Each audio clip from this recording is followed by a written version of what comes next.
വീണ്ടും കണ്ണൂർ ആറളത്തേക്കാണ്. അവിടെ മൃതദേഹങ്ങൾ ആറളത്തേക്ക് എത്തിച്ചു. പക്ഷേ വനമന്ത്രിക്കെതിരെ കോൺഗ്രസിന്റെ ഭാഗത്തുനിന്ന് കരിങ്കൊടി പ്രതിഷേധമുണ്ടാകുന്നു. നാട്ടുകാരുടെ പ്രതിഷേധം അങ്ങനെ തന്നെ തുടരുകയാണ്. അവിടെ നിന്നുള്ള ദൃശ്യങ്ങളാണ്. നാട്ടുകാരെ അവരെ ഒന്ന് നിയന്ത്രിക്കാൻ പോലീസ് പാടുപെടുന്നുണ്ട്. പോലീസുമായി ഉന്തും തള്ളും ഉണ്ടാകുന്നു. മറുഭാഗത്ത് മന്ത്രിക്കെതിരായ കരിങ്കൊടി പ്രതിഷേധവും കാണും. ഫെലിക്സ് വിവരങ്ങൾ നൽകാനായിട്ടുണ്ടെന്നാണ് ഞാൻ മനസ്സിലാക്കുന്നത്. ഫെലിക്സ്, പറയൂ, എന്താണ് അവിടെ സംഭവിക്കുന്നത്? ഇപ്പോഴും ഈ സംഘർഷം പൂർണ്ണമായും പരിഹരിച്ചിട്ടില്ല. അതായത് ഈ ആറളത്തെത്തിച്ച മൃതദേഹങ്ങൾ ഇവരുടെ വീടുകളിലേക്ക് എത്തിക്കാൻ ഇതുവരെയും സാധിച്ചിട്ടില്ല എന്നതാണ്. അതായത് നടു റോഡിൽ മരവും കല്ലും ഒക്കെ അവർ വാഹനങ്ങൾ, ആംബുലൻസുകൾ തടഞ്ഞിരുന്നു. പിന്നീട് അവർ കുത്തിയിരുന്ന് ഇപ്പോഴും പ്രതിഷേധിക്കുകയാണ്. ഈ മൃതദേഹങ്ങൾ ഏറ്റവും പ്രധാനമായും വീടുകളിലേക്ക് എത്തിക്കുകയാണ് ചെയ്യേണ്ടത്. സബ് കളക്ടറും കളക്ടറും അടക്കമുള്ളവർ ഇപ്പോൾ സംഭവ സ്ഥലത്ത് എത്തിയിട്ടുണ്ട്. അവരുമായൊക്കെ തന്നെ സംസാരിക്കുന്നുണ്ട്. ഏതായാലും പ്രശ്നപരിഹാരം ഇതുവരെയും അത് സംബന്ധിച്ചൊരു തീരുമാനമുണ്ടായിട്ടില്ല എന്നതാണ് അവർ പറയുന്നത്. മന്ത്രി അടക്കം സ്ഥലത്ത് എത്തണമെന്നൊരു ആവശ്യം നാട്ടുകാരുടെ ഭാഗത്തുനിന്നുണ്ടാകുന്നുണ്ട്. നിലവിൽ വനമന്ത്രി എ കെ ശശീന്ദ്രൻ ഈ ആറളം പഞ്ചായത്ത് ഓഫീസിൽ സർവകക്ഷി യോഗത്തിൽ പങ്കെടുത്തുകൊണ്ടിരിക്കുകയാണ്. ആ യോഗത്തിന് ശേഷം ഈ കുടുംബാംഗങ്ങളെ കാണാൻ താൻ പോകും എന്ന് മന്ത്രി അറിയിച്ചിട്ടുണ്ട്. ഏതായാലും മന്ത്രി അടക്കം എത്തി പ്രശ്നപരിഹാരത്തിന് അടിയന്തര നടപടികൾ സ്വീകരിക്കണം എന്നതാണ് ഈ ആളുകളുടെ, ഈ പ്രത്യേകിച്ചും ആറളത്തെ ജനങ്ങളുടെ ആവശ്യം. ഈ 2 മരണങ്ങൾ ഇന്നലെ ഉണ്ടായത്, അതിനു മുൻപ് ഉണ്ടായ 12 മരണങ്ങൾ, അങ്ങനെ 10 വർഷത്തിനിടെ 14 പേരാണ് ഈ ആറളത്തെ ആദിവാസി പുനരധിവാസ മേഖലയിൽ കാട്ടാനയുടെ ആക്രമണത്തിൽ കൊല്ലപ്പെട്ടത്. അപ്പോൾ അതുകൊണ്ട് ഇനി അങ്ങനെ ഒരു ജീവനും പൊലിയാൻ പാടില്ല. അതുകൊണ്ട് ശാശ്വത പരിഹാരത്തിനുള്ള നടപടികൾ അടിയന്തരമായി സ്വീകരിക്കണം. അത്തരം ഉറപ്പുകൾ മന്ത്രി നേരിട്ടെത്തി നൽകണം എന്നിവയാണ് ജനങ്ങൾ ആവശ്യപ്പെടുന്നത്. കളക്ടർ അടക്കം സ്ഥലത്ത് എത്തിയിട്ടുണ്ട്. ഒരു ക്രമസമാധാന പ്രശ്നത്തിലേക്ക് പോകുന്നു എന്ന് കണ്ടപ്പോൾ വൻ പോലീസ് സന്നാഹം തന്നെയാണ് നിലയുറപ്പിച്ചിട്ടുള്ളത്. ഏതായാലും ഇപ്പോഴും പ്രശ്നം പൂർണ്ണമായും പരിഹരിക്കപ്പെട്ടിട്ടില്ല എന്നതാണ്. അവർ ആവശ്യത്തിൽ ഉറച്ചു നിൽക്കുന്നു. മന്ത്രി അടക്കം നേരിട്ട് സ്ഥലത്തെത്തണമെന്നതാണ്. ഏതായാലും അതിനിടെ സർവകക്ഷി യോഗത്തിൽ പങ്കെടുക്കാനായി മന്ത്രി എ കെ ശശീന്ദ്രൻ ഈ ആറളം പഞ്ചായത്ത് ഓഫീസിലേക്ക് വരുന്ന സമയത്താണ് യൂത്ത് കോൺഗ്രസ് പ്രവർത്തകർ മന്ത്രിക്കെതിരെ കരിങ്കൊടിയുമായി പ്രതിഷേധിച്ചത്.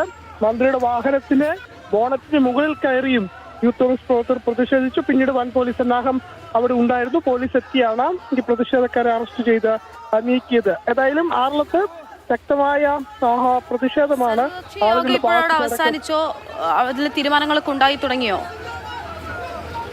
കളക്ടർ അടക്കം സ്ഥലത്തെത്തിയിട്ടുണ്ട്. സമരക്കാരുമായി, പ്രതിഷേധക്കാരുമായി ഒക്കെ തന്നെ സംസാരിക്കുന്നു. ആ സംസാരിച്ച ശേഷം അവർ പ്രശ്നപരിഹാരത്തിലേക്ക് നീങ്ങുന്നു എന്നതാണ് നമുക്ക് മനസ്സിലാക്കാൻ കഴിയുന്നത്. വനമന്ത്രി എത്തി പ്രശ്നപരിഹാരത്തിനുള്ള അടിയന്തര ഉറപ്പുകൾ നൽകണം എന്നതാണ് ജനങ്ങളുടെ ആവശ്യം. പക്ഷേ മന്ത്രി ഇപ്പോൾ ഉള്ളത് ഈ പഞ്ചായത്ത് ഓഫീസിലാണ്. അവർ പഞ്ചായത്ത് ഓഫീസിൽ ഇപ്പോൾ ഈ സർവകക്ഷി യോഗത്തിൽ പങ്കെടുത്തുകൊണ്ടിരിക്കുന്നു. ഏതായാലും അതിനുശേഷം മന്ത്രി അടക്കം സ്ഥലത്തെത്തും എന്നതാണ് നമുക്ക് മനസ്സിലാക്കാൻ കഴിയുന്നത്. അങ്ങനെ എത്രയും വേഗം ഈ പ്രശ്നത്തിന് പരിഹാരം ഉണ്ടാകാൻ സാധിക്കും എന്നും കരുതുന്നു. ഏതായാലും ശക്തമായ പ്രതിഷേധമാണ് മൃതദേഹം. അദ്ദേഹത്തിന് നേരത്തെ വന്ന പ്രതികരണം അസാധാരണ സംഭവമാണ് ആറളത്തുണ്ടായത്. അടിക്കാടുകൾ വെട്ടിയില്ല, അതുണ്ടായിരുന്നെങ്കിൽ കുറച്ചുകൂടി ഇങ്ങനെ ഒരു അപകട സാഹചര്യം ഉണ്ടാവില്ലായിരുന്നു എന്നൊക്കെയാണ്. അപ്പോൾ ഇതൊക്കെ അറിയാം, അടിക്കാട് വെട്ടണം എന്നൊക്കെ അവിടുത്തെ വനവകുപ്പും അതുമായി ബന്ധപ്പെട്ടവർക്കൊക്കെ അറിയേണ്ട കാര്യങ്ങളല്ലേ.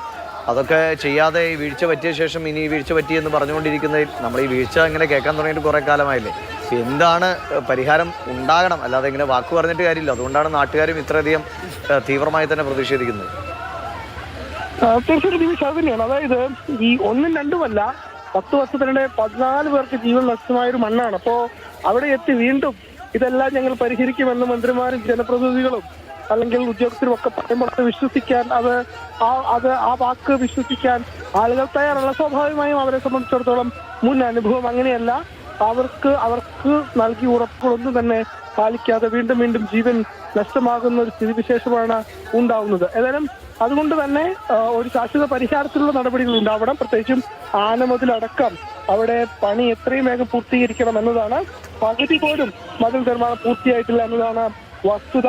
10.5 കിലോമീറ്ററാണ്, അതായത് ആറളം പുനരധിവാസ മേഖലയോട് ചേർന്നുള്ള ഈ വനമേഖലയുമായി അതിർത്തി പങ്കിടുന്ന 10.5 കിലോമീറ്റർ നീളത്തിലാണ് ഈ ആറളം ആനമതിൽ പണിയാൻ തീരുമാനിച്ചത്. അതിൽ 4 കിലോമീറ്റർ ദൂരം മാത്രമാണ് പൂർത്തിയായത്. വളരെ പതുക്കെയാണ്, ഒച്ചെറിയുന്ന വേഗത്തിലാണ് അവിടെ നിർമ്മാണ പ്രവർത്തികൾ നടക്കുന്നത്. അത് വേഗത്തിലാക്കണം എന്നതാണ് ആവശ്യം. ആ ആവശ്യം അതിനൊക്കെ ഒരു അടിയന്തര പരിഹാരം ഉണ്ടാകണം. അതിനുള്ള ഉറപ്പ് മന്ത്രി തന്നെ നേരിട്ടെത്തി നൽകണമെന്നതാണ് ആവശ്യം.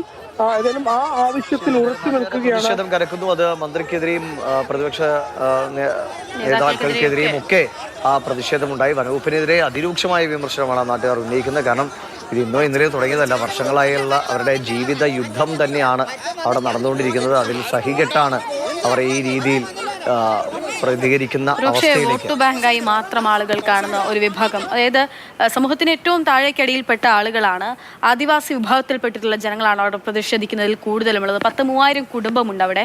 അവരുടെ ഏറ്റവും അടിസ്ഥാനമായിട്ടുള്ള ആവശ്യം, പ്രശ്നമാണ് പറയുന്നത്. 14 വർഷത്തിനിടെ 10 ജീവൻ എന്നൊക്കെ പറയുന്നത് എന്തെങ്കിലും രോഗം വന്ന് മരിച്ചു പോയിട്ടുള്ള ആളുകളല്ല, ഈ വന്യമൃഗങ്ങളുടെ ആക്രമണത്തിൽ കൊല്ലപ്പെട്ടു പോയിട്ടുള്ള ആളുകളാണ്. ഇനിയും കുഞ്ഞുങ്ങളെയൊക്കെ കൊണ്ട് ഞങ്ങൾക്ക് ജീവിക്കണം എന്ന് പറയുകയാണ്. അല്ലേ, സ്ഥലം നൽകിയിട്ടുണ്ട്, 1 ഏക്കർ സ്ഥലം എല്ലാവർക്കും നൽകിയിട്ടുണ്ട് എന്ന് പറഞ്ഞ് കൈയൊഴിയാനുള്ള ആ 1 ഏക്കർ സ്ഥലത്ത് അവർക്ക് ജീവിക്കാൻ പറ്റുന്ന സാഹചര്യമുണ്ടോ, അല്ലെങ്കിൽ അതിന് എന്തൊക്കെ കാര്യങ്ങൾ കൂടി ചെയ്യണമെന്നുകൂടി തീരുമാനിക്കേണ്ടതാണ്. അതുകൊണ്ടാണ് ഇത് വരുത്തിവെച്ച വീഴ്ചകൾ, അതിന്റെ പരിണിത ഫലങ്ങളാണ് പാവം മനുഷ്യർ അനുഭവിച്ചുകൊണ്ട്. പരിഹരിക്കാനാകുന്ന കാര്യങ്ങളെങ്കിലും പരിഹരിച്ചു പോവുകയാണെങ്കിൽ തീർച്ചയായിട്ടും ശാശ്വതമായിട്ടുള്ള ഒരു പരിഹാരം ഈ മനുഷ്യ വന്യജീവി സംഘർഷത്തിലുണ്ടോ എന്ന് ചോദിച്ചാൽ അതിന് ആർക്കും ഉത്തരം ഉണ്ടാവും തോന്നുന്നില്ല. പക്ഷേ അതിന് താൽക്കാലികമായിട്ടെങ്കിലും, അല്ലെങ്കിൽ നമുക്ക് ചെയ്യാനാവുന്നത്, നമ്മൾ ഒരു വീഴ്ച വരുത്തി വെക്കുന്ന വീഴ്ചയാകുന്നിടത്താണ് അതിന് പ്രശ്നം ഉണ്ടാവുകയും ചെയ്യുന്നത്. എന്തായാലും അവിടെ പ്രതിഷേധം തുടരുന്നു. നമുക്ക് ഫെലിക്സിലേക്കും അവിടെ നിന്നുള്ള വിശദാംശങ്ങളിലേക്കും തിരികെ എത്താം.